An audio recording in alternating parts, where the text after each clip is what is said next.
दोस्तों ये कहानी आपकी ज़िंदगी बदल देगी, इसको एक बार ज़रूर सुनिए।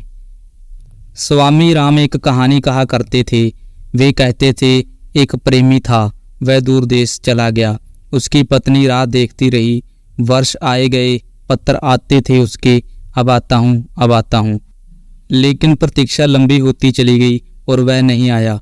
उसकी पत्नी बहुत घबरा गई और एक दिन खुद ही चलकर उस जगह पहुंच गई जहां उसका प्रेमी था। वह उसके द्वार पर पहुंच गई। द्वार खुला हुआ था, वह भीतर पहुंच गई। प्रेमी कुछ लिख रहा था।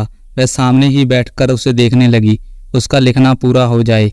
प्रेमी उसे ही पत्र लिख रहा था और इतने दिन से उसने बार बार वादा किया और टूट गया तो बहुत बहुत क्षमाएं मांग रहा था।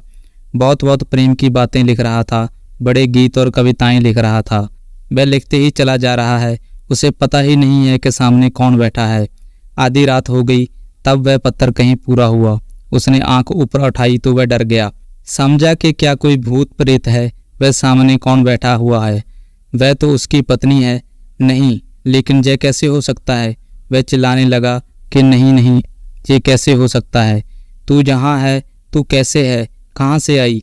उसकी पत्नी ने कहा, मैं घंटों से बैठी हूँ और प्रतीक्षा कर रही हूँ कि तुम्हारा लिखने का काम बंद हो जाए तो शायद तुम्हारी आंख मेरे पास पहुँचे।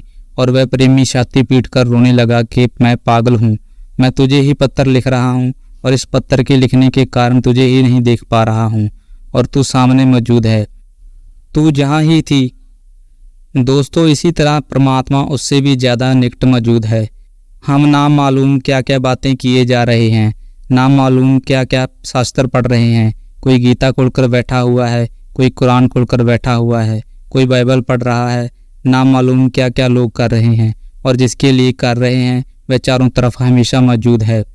लेकिन फुर्सत हो तो आंख उठे, काम बंद हो तो वह दिखाई पड़े जो आपके सामने ही है।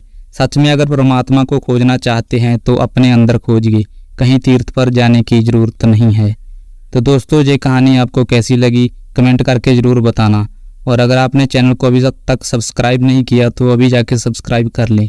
मिलते हैं नेक्स्ट कहानी के साथ, तब तक के लिए बेस्ट ऑफ लक।